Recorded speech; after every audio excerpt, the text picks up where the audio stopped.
अब खूनी मंडे के स्कूल ट्रिप। आयु बस में बैठा बस यही सोच रहा था कि वो पहाड़ कैसे होंगे। आयु जो 15 साल का था, पिछले 3 साल से चंडीगढ़ में ही रह रहा था। फिर भी वो कभी हिमाचल की हसीन वादियों में नहीं गया था। पर उसका यह सपना इस स्कूल ट्रिप में पूरा होने वाला था। ढेर सारे लंच बॉक्सेस से खाना खाते हुए और अंताक्षरी खेलते हुए पूरा दिन बीत गया था। वो शिमला पहुंचने ही वाले थे कि पता नहीं कैसे उनकी बस जो कुछ मिनट पहले एकदम ठीक चल रही थी, उसमें से धुआं निकलने लगा। रात बहुत हो चुकी थी और बच्चे साथ में थे, तो सब टीचर्स ने मिलकर फैसला लिया कि वो पास में ही एक होटल के अंदर रुक जाएंगे और सुबह मैकेनिक को बुलाकर बस ठीक करवा कर शिमला के लिए वहां से निकल जाएंगे।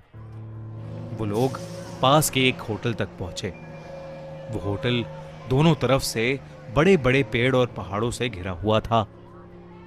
सब टीचर्स ने बच्चों को होटल में अलग अलग कमरों में बांट दिया और डिनर के बाद सब सोने चले गए। आयु को अपने 2 दोस्तों अमन और रोहन के साथ कमरा मिला था और वो बहुत खुश था क्योंकि वो दोनों उसके काफी अच्छे फ्रेंड्स थे। आयु, अमन और रोहन जब कमरे में गए तो कमरे की खिड़की से उन्हें जंगल के बीचों बीच एक झील दिखाई दी। उन सभी को याद था कि कैसे पिछली स्कूल ट्रिप पर रात में 2 बच्चे ऐसे ही झील पर निकले थे और वो स्कूल के सबसे पॉपुलर बच्चे बन गए। तो उन तीनों ने भी प्लान बनाया कि इस बार वो भी कुछ कारनामा करेंगे। उन्होंने सोचा कि वो होटल से छुपके से निकल जाएंगे और उस झील पर जाकर फोटो खींचकर वापस आ जाएंगे। जैसे ही होटल का गार्ड सो गया, वो तीनों निकल गए। झील दिखने में तो होटल से ज्यादा दूर नहीं लग रही थी, पर वो तीनों करीब आधा 1 घंटा झील की तरफ चले जा रहे थे और जंगल का रास्ता था कि खत्म ही नहीं हो रहा था। ठंड बहुत ज्यादा बढ़ चुकी थी और उस सुनसान जंगल में उन तीनों की ठंड के मारे हालत खराब हो रही थी। उन्होंने अपना फोन चेक किया तो उसमें सिग्नल नहीं था। तब उन्हें लगा कि उन्हें झील का प्लान कैंसिल करके वापस होटल चले जाना चाहिए। अपने फोन की फ्लैशलाइट के सहारे वो वापस होटल का रास्ता ढूंढने लगे। रास्ता ढूंढते ढूंढते अमन और आयु, जो रोहन के थोड़ा आगे चल रहे थे, जब पीछे मुड़े तो उन्होंने देखा कि रोहन वहां था ही नहीं। तभी उन्हें अपने पास में से किसी के भागने की आवाज आई। वो बहुत घबरा गए, पर क्योंकि वो रोहन को अकेला नहीं छोड़ सकते थे तो उन्होंने उस कदमों की आवाज का पीछा किया। वीरान और घने जंगल के बीच वो उन कदमों की आवाजों का पीछा करते गए, जो कुछ मिनटों बाद बंद हो गई। रोहन उनको अभी तक नहीं दिखा था और अमन और आयु अब बहुत ज्यादा डरने लगे थे। लेकिन तभी उन्हें ऐसी आवाज आई कि मानो कोई जमीन खोद रहा था। वो धीरे धीरे उस आवाज के पास गए और झाड़ियों के पीछे से उन्होंने देखा कि और कोई नहीं बल्कि रोहन ही जंगल में एक गड्ढा खोद रहा था। उन्होंने डर के मारे रोहन को पुकारा। रोहन उनकी तरफ मुड़ा और उन्हें गुस्से से भरी आंखों से देखने लगा। उसकी आंखें एकदम काली पड़ चुकी थीं, जैसे किसी ने उसके अंदर से आंखें ही निकाल ली हों।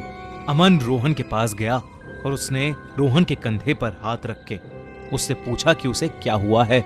लेकिन रोहन के कंधे पर हाथ रखते ही रोहन अमन के ऊपर चिल्ला उठा और रोहन ने उसे एक बहुत तेज धक्का दिया। अमन काफी दूर जाकर गिरा। रोहन के अंदर कोई अजीब सी शक्ति आ चुकी थी। आयु भागा भागा अमन के पास गया।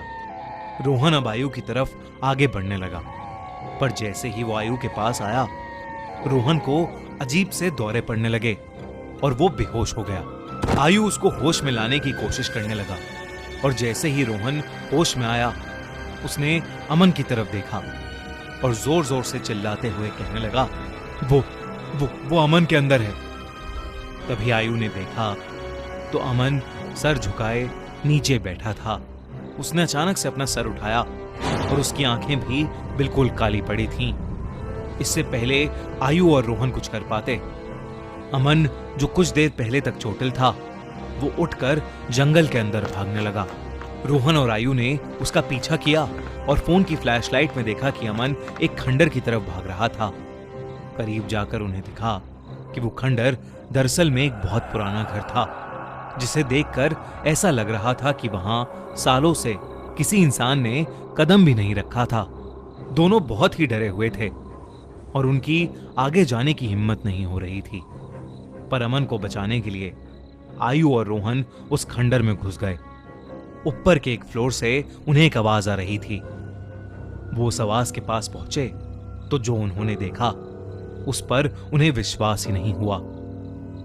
उन्होंने देखा कि अमन बेहोशी की हालत में हवा में लटका हुआ था और एक बूढ़ी औरत उससे बात कर रही थी। उस औरत का चेहरा बहुत भयंकर, एकदम काली थी। खाल लटकी हुई और बिखरे हुए सफेद बाल उसे और डरावना बना रहे थे। वो दोनों उस औरत को देखते ही वहां से बाहर भागे। वो औरत भी उनके पीछे पीछे आने लगी। आयु और रोहन जल्दी से सीढ़ियों से नीचे उतरे और उस खंडर के घर के दरवाजे तक पहुंचे। उन्होंने जब मुड़कर एक बार पीछे देखा तो वो बूढ़ी औरत किसी कीड़े की तरह रेंगती हुई सीढ़ियों से उतर रही थी और उनके पास ही आ रही थी। वो किसी तरह वहां से निकलकर जंगल की ओर भागे और भागते चले गए। भागते भागते उन्हें पता नहीं चला कि कब वो उस झील के पास आ गए थे, जिस झील की तलाश में वो होटल के बाहर निकले थे। रोहन और आयु दोनों भागते भागते उस झील के अंदर गिर पड़े और डूबने लगे। उन्हें ऐसा लग रहा था कि जैसे कोई उन्हें अंदर खींच रहा हो। आयु किसी तरह झील से बाहर आ गया, पर उसकी आंखों के सामने रोहन झील में डूब गया और वो कुछ भी नहीं कर सका।